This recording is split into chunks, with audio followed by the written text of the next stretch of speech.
Magandang gabi po. Habang sinusulat ko ito, lumalangit-ngit ang bubong ng lumang bahay ni Lolo Gimo dito sa Zambales. At tila may kung anong mabigat ang humahakbang sa itaas. Hindi ko na po mapigilan ang sarili kong magkwento.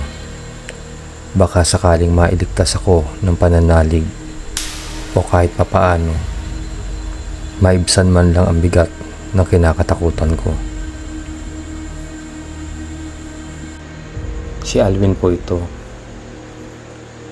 Isang mahilig mag-drawing ng mga halimaw sa likod ng notebook ng kabataan.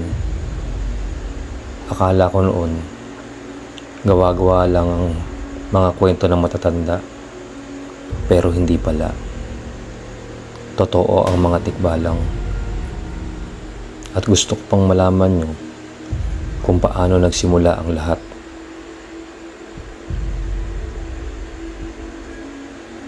Pagkatapos ng ilang taong pagtatrabaho sa Maynila bilang graphic artist, napilitan akong umuwi sa probinsya. Nagkasakit si Lolo Gimo, yung matandang masungit na mahilig sa tahimik at laging may dalang lumang rosaryo. Iniwan ako ng nanay sa kanya noong 6 na taong gulang pa lamang ako.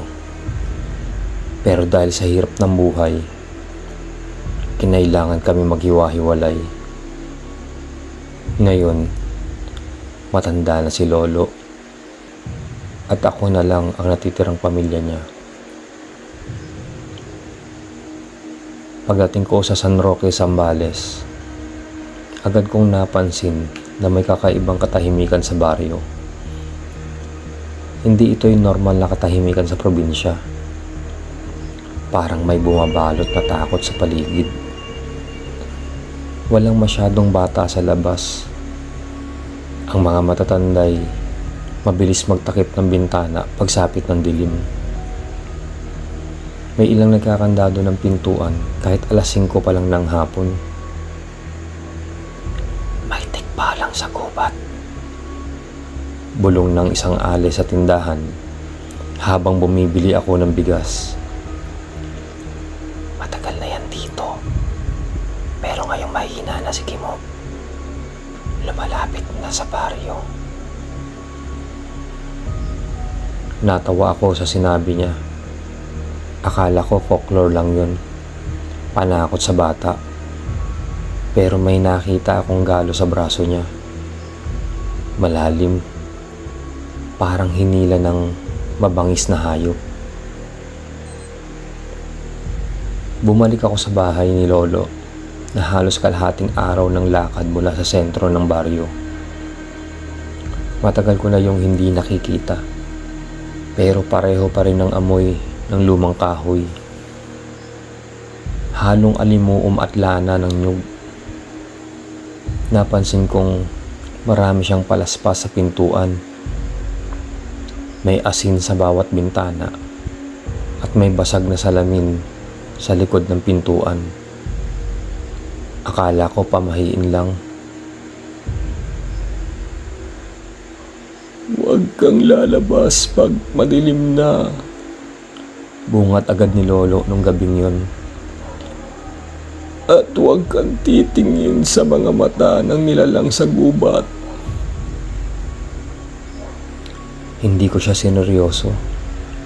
Pero nang tumigil ang hangin bigla at marinig ko ang malakabayo, ngunit parang taong yabag sa bubong namin, doon ako nagsimulang maniwala. Madaling araw na ako nakatulog. Ngunit bandang alas 2, nagising ako sa tunog ng kumakalos ko sa bubungan. Mabigat, mabagal. Parang may nilalang na paulit-ulit naglalakad sa itaas. Kumakabog ang dibdib ko. Sumilip ako sa bintana pero walang tao. Tumigil ang yabag. Naramdaman ko na lang ang presensyang para bang may nakatingin sa akin mula sa dilim. Lumingon ako at sa dulo ng hallway ng lumang bahay, nakita ko isang anino. Malaki, may ulo ng kabayo, matay kulay apoy, matangkad at kumikilos na parang tao. Tumigil ako sa paghinga. Kumurap ako. Nawala siya. Sumisigaw na si Lolo mula sa kabilang silid. "Huwag kang titingin sa mata niya, Alwin! Bumalik ka sa higaan mo!" Pero huli na.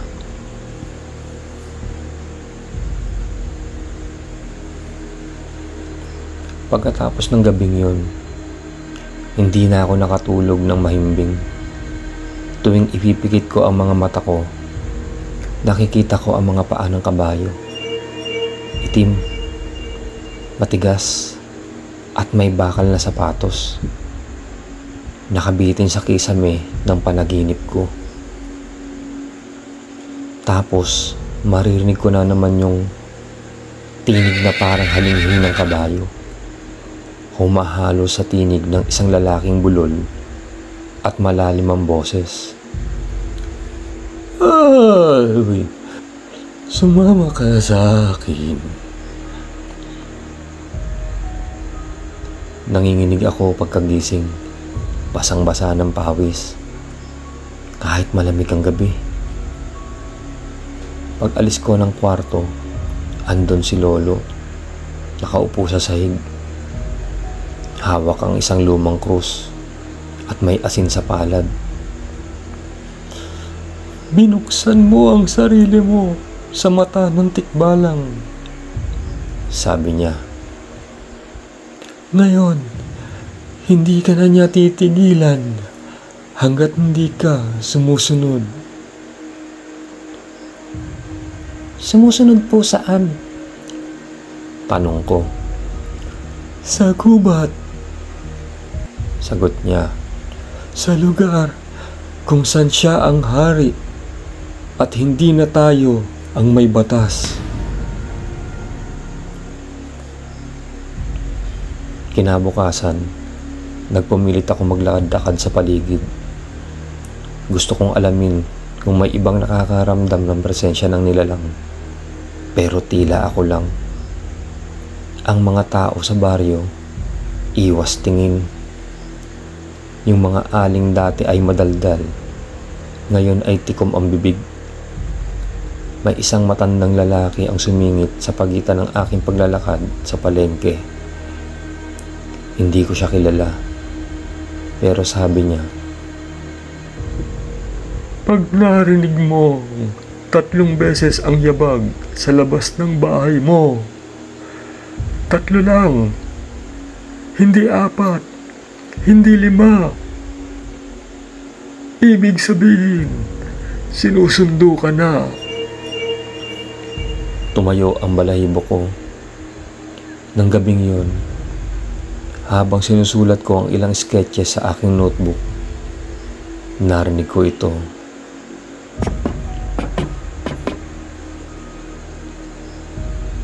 Wala nang kasunod. Nang silipin ko ang labas ng bintana, wala akong nakita. Pero ang hangin ay parang may amoy na basang lupa at pinaghihirapang pawis ng kabayo.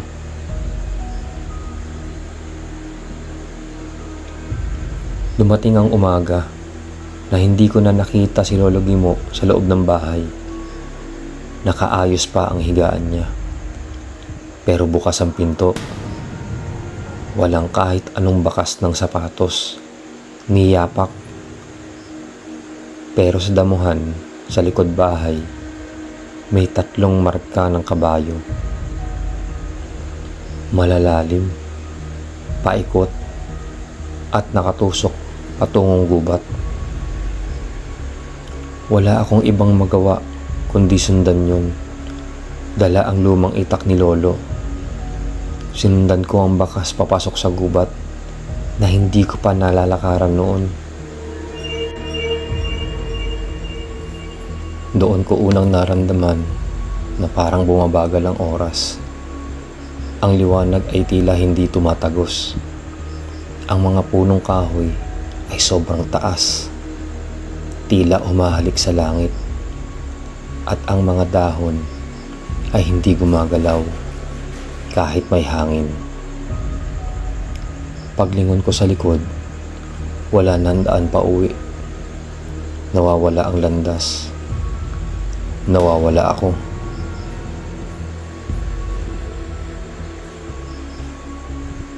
Habang sinusundan ko ang daan, nakita ko ang isang maliit na kubo sa gitna ng gubat. Buhay ang apoy sa loob, pero walang usok, walang amoy, at walang ingay. Lumapit ako, at may nakita akong mga anino sa loob. Mula sa siwang ng bintana, sumilip ako. Hindi po ako makapaniwala. Nandoon ang ilang nawawalang tao sa baryo. Isang bata, isang binatilyo, isang ale. Mga taong matagal nang hinahanap, pero walang bangkay na natagpuan. Tahimik silang nakaupo, nakatitig sa apoy, at parang wala sa sarili. Nandoon si Lolo, nakatayo sa isang sulok, nakangiti, pero walang puti ang mata niya. Puro itim, buo na itim.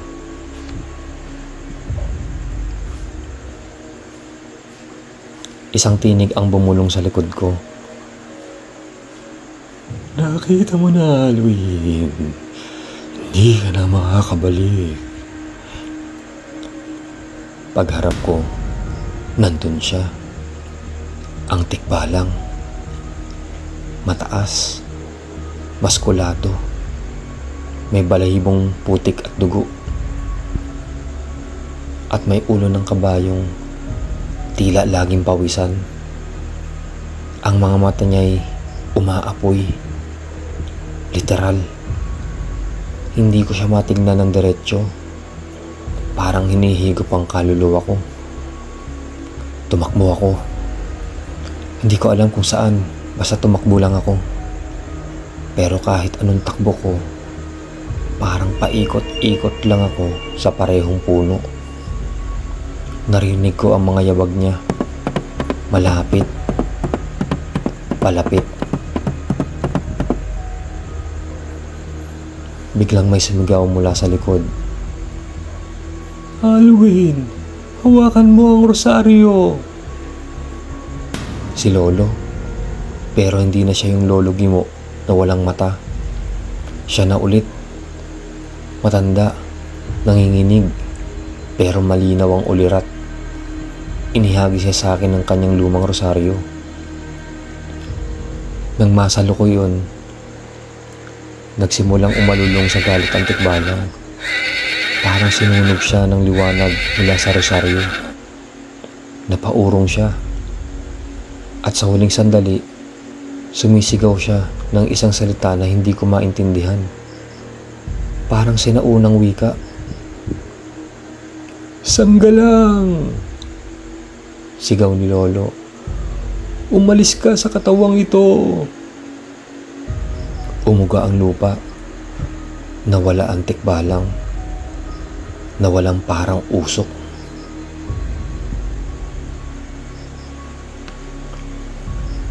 Nagising ako sa damuhan sa gilid ng gubat. Katabi ko ang rosaryo. At si Lolo, nakaupo. Pagod na pagod. Patawarin mo ako, Apo. Sabi niya. Ako ang naging bantay ng daang ito.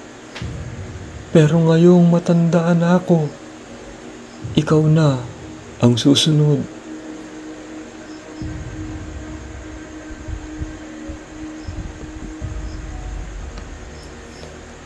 Pagkatapos naming makalabas sa gubat, hindi na muling nagsalita si Lolo tungkol sa tikbalang. Pero alam kong hindi pa tapos. Tuwing gabi, nagsusunog siya ng dahon ng saging sa may pintuan. Lahat ng bintana, nilalagyan niya ng pako, asin at bawang. Tila ba takot siyang may bumalik. Isang gabi, habang binabantayan ko siyang natutulog, bigla siyang bumangon at humawak sa kamay ko. Ako ang dahilan kung bakit dumapo ang tikbalang sa lupang ito. Bulong niya. Noong kabataan ko, sinundan ko ang daan patungo sa gubat. Inalok ako ng kapangyarihan. Tinanggap ko, pero may kabayaran. Naputol ang kanyang tinig. Parang pinipigilan siya ng sariling bibig niya. At sa mga sumunod na gabi, tuluyan na siyang hindi nagising. Sa ilalim ng isang punong balete, sa bakuran namin inilibing si Lolo. Sa lumang tradisyon daw, walang kabaong. Balot lang ng puting kumot. At may palaspas sa ulo at paa. Pero habang ibinababa siya sa lupa, napansin kong may 3 kabayo sa di kalayuan. Hindi sila gumagalaw. Hindi sila kumakain ng damo. Para silang nakatingin sa akin. Tinanong ko ang sepulturero kung sa kanya ang mga iyon. Sabi niya, wala raw kabayo sa lugar na yun. Wala na kasing nag-aalaga niyon sa amin. Luma na raw ang panahong may kabayo sa baryo. Lumamig ang hangin. Tumayo ang balahibo ko. Hindi ko kinaya ang mga tanong sa isip ko.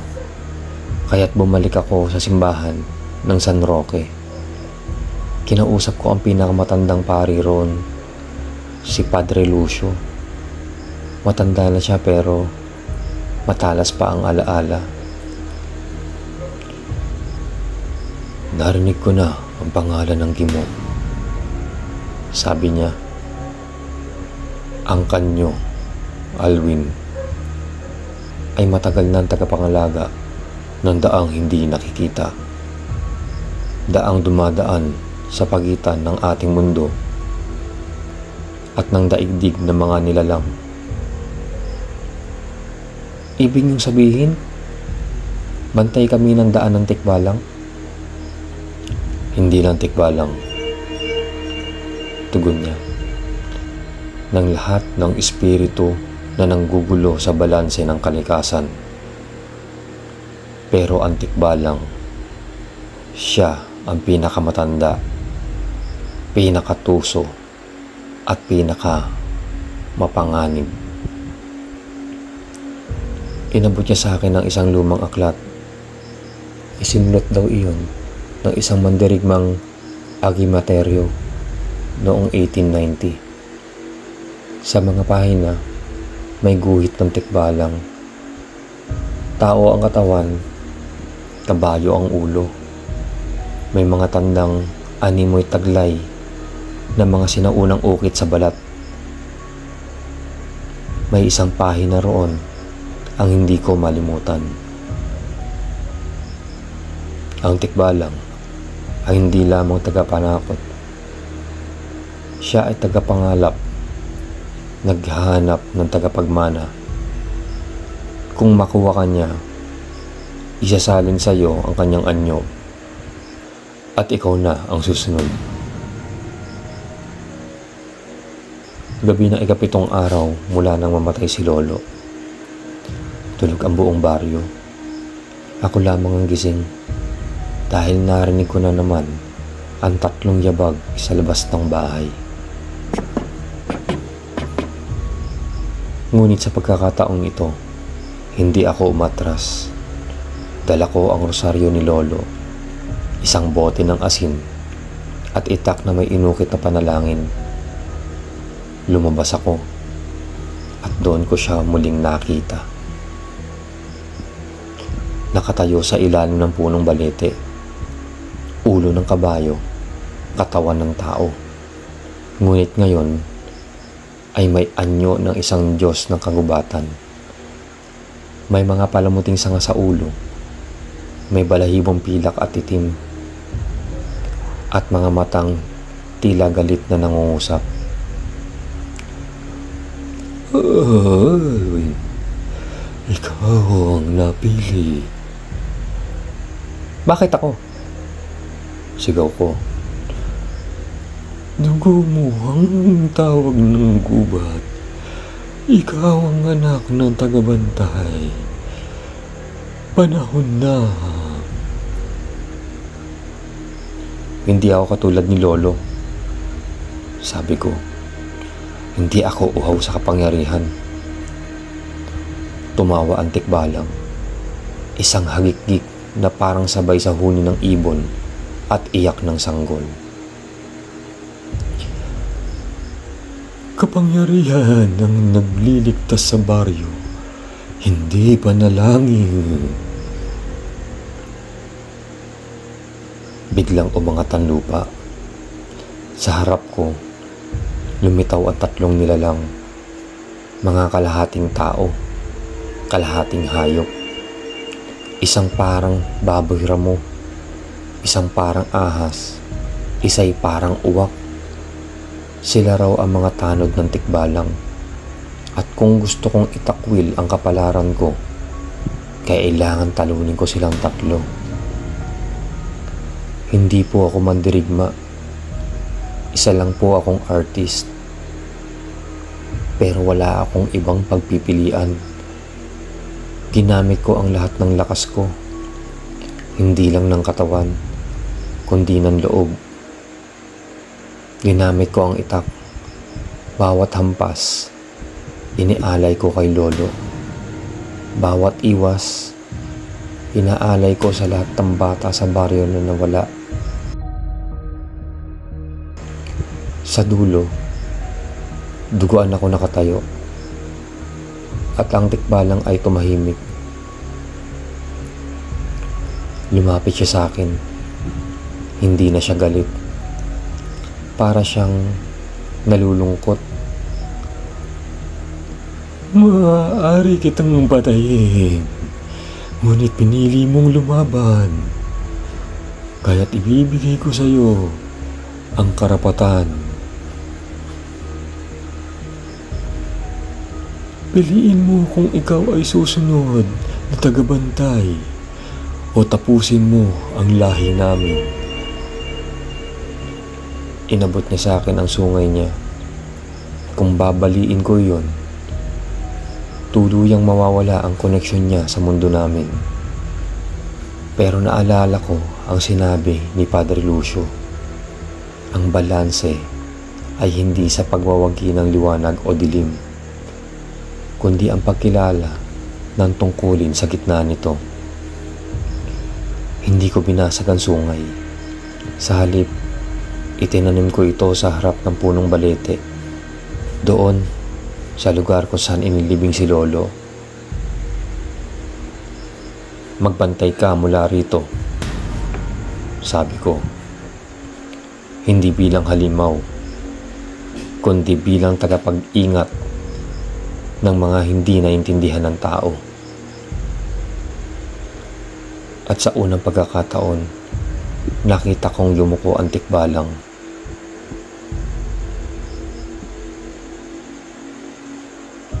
Lumipas ang ilang araw mula ng gabing yon. Tahimik ang baryo. Wala nang yabag sa gabi. Wala na mga batang nawawala. Ang mga kabayo sa malayo, tila nawala rin. Ang mga punong dati parang may mata, ngayon ay ordinaryong kahoy na lang. Naisip ko, baka nga tama ang desisyon ko, na ang hindi pagbasag ng sungay ng tikbalang ay isang hakbang tungo sa balanse. Pero gaya ng babala ni Lolo, Kapag humawak ka sa anino, kahit kaunti, dadampi sa'yo ang lamig nito. Sa ikatlong gabi matapos ang insidente, nagkaroon ako ng kakaibang panaginip. Nakatayo raw ako sa gitna ng isang madilim na kagubatan. Ngunit sa halip na lupa ang tinatapakan ko, tila daang gawa sa abo at mga buto.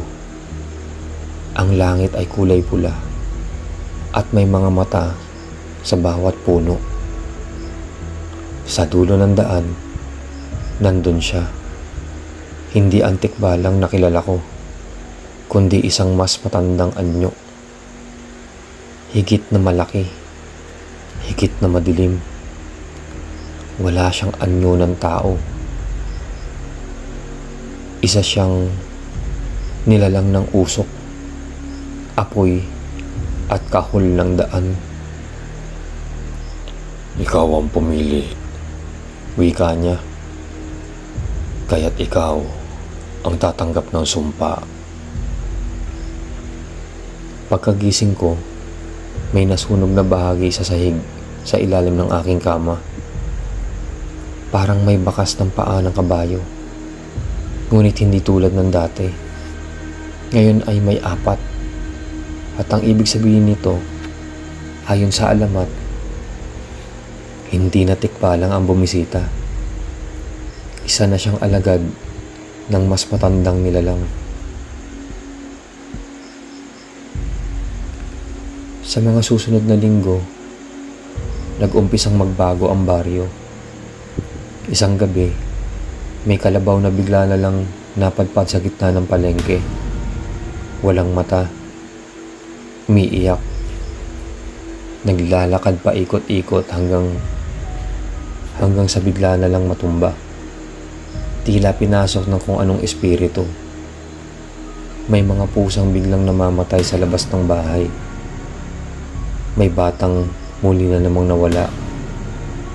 May isa pang binatilyo ang natagpo ang hubad sa gitna ng palayan. Bulag at paulit-ulit lang sinasabi, "Nakabukas na ang daan! Nakabukas na!"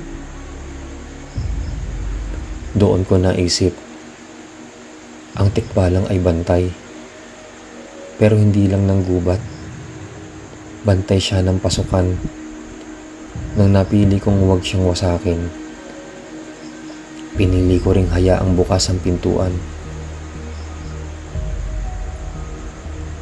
Bumalik ako sa simbahan, sa lumang aklat ng Agimatero. May mga pahinang dati blanko, pero ngayon may sulat na. Parang sinusulat habang binabasa.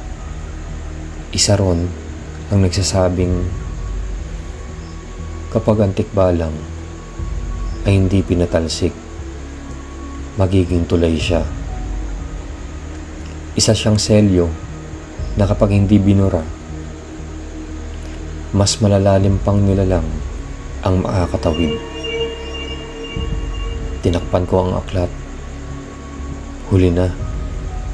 May isa pa akong pahinang nabasa na sinabing darating panahon na ang tagabantay mismo ang magiging daan. Ako raw. Isang gabing walang buwan, pumunta ako sa punong balete kung saan ko'y tinanim ang sungay. Hindi ko alam kung bakit, pero parang hinihila ako ng mga yapak ko. Pagdating ko doon, nandun na siya. Ang tikbalang. Hindi na siya galit. Hindi na rin siya mukhang malungkot. Para siyang payapa. Ngunit sa likod niya, may aninong mas malaki. Parang usok. Parang dambuhalang nilalang na walang anyo, kundi laman lang ng takot. Oras na, sabi ng tikbalang. Para tuluyan ng may sarang daan, kailangan May manirahan dito. Ako ba? Tanong ko. Tumango siya. Ikaw lang ang may dugong kayang maglaban sa kanila. Hinawakan niya ang rosaryo ni Lolo. Inilagay sa palad ko. Hindi mo na ako makikita pag alis mo rito. Pero lahat ng makikita mo, ako ang bantay mo. Pinili kong manatili sa gubat. Ang katawan ko, andito pa sa baryo. Gumagalaw, namumuhay. Pero ang kaluluwa ko, nakagapos na sa gitna ng daang itim. Tuwing gabi, naririnig kong may tinig ang mga dahon. May mga yapak sa lupa.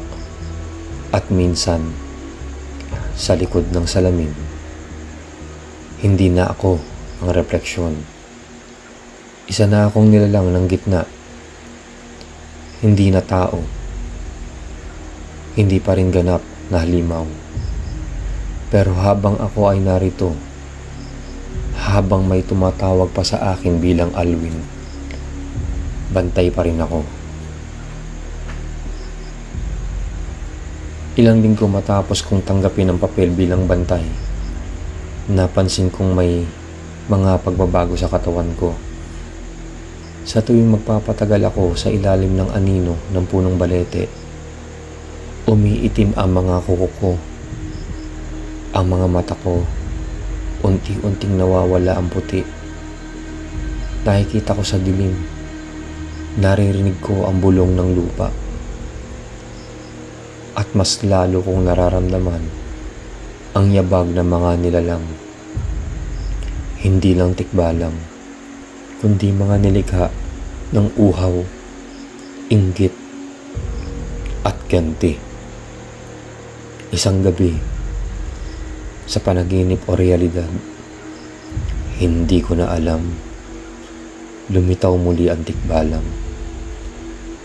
Pero wala na siyang sungay. Wala na rin siyang anino. Tapos na ang aking papel. Aniya. Ikaw na ngayon ang bantay ng daang hindi dapat buksan. May dumadating pa bang mga nilalang? Tanong ko. Ngumiti siya.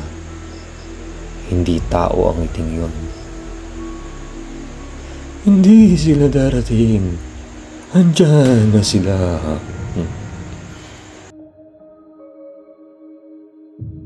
Simula noon, may mga aninong umaaligid sa bawat sulok ng baryo. May nakatayong babae sa ibabaw ng bubong na walang mata. May batang naglalaro sa palayan, ngunit may buntot at paa ng kalabaw. May matandang babae sa tapat ng simbahan na lumuluhod at umiiyak ng dugo.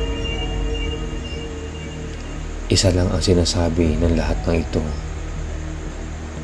Nabuksan na ang daang matagal nang nais kalimutan. At sa likod ng lahat, naroon ang tinig, hindi ng tikbalang, kundi ang pinuno ng daan.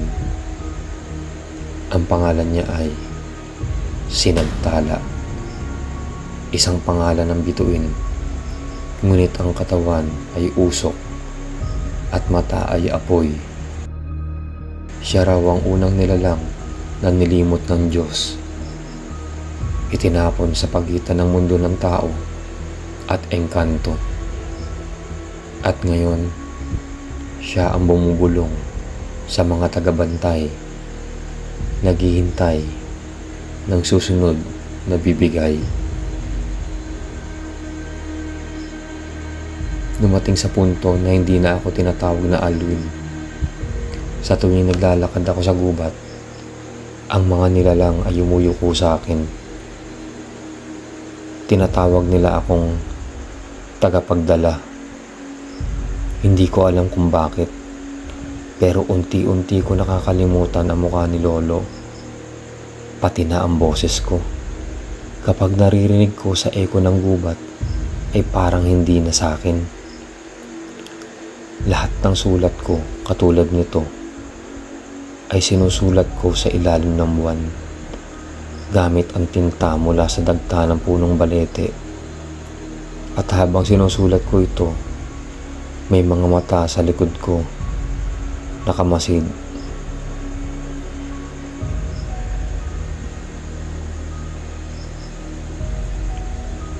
Kung natatanggap mo pa ang mga liham ko, ibig sabihin ay may natitira pa sa katauhan ko. Ngunit pakiramdam ko, kaunti na lang at mawawala na ako sa mundong ito. May huling pangitain ako nakita. Sa panaginip, tumambad sa akin ang buong baryo. Ngunit hindi ito tulad ng dati. May malaking daan sa gitna nito. Itim, masangsang at gumagalaw. Mula rito lumabas ang mga nilalang na wala sa alamat. Mga nilalang ng paglimot at galit, ng sakit at sigaw. Nasa gitna ako ng lahat. Suot ko ang balabal ng tikbalang. Ang mga mata ko, pula. Ang mga koko, mahahaba. Ako ang bantay. Pero hindi na ako laban sa kanila. Ako ang kanilang tagapamagitan. Ako na si Alwin, ang huling tikbalang. Kung sakaling dumating ang araw na marinig mo ang yabag sa gabi, kung makarating sa iyo ang isang batang may mata ng kabayo, huwag kang tumalikod. Harapin mo siya. Iabot mo ang kandilang itinago ni Lolo Gimo sa ilalim ng altar ng bahay. Iyon lang ang tanging liwanag na makakapigil sa tuluyang pagbubukas ng daan. At kung sakaling hindi mo mabasa ang liham na ito, baka nga huli na ang lahat. Hanggang sa muling gabi ng takot at hiwaga. Magdasal ka bago matulog.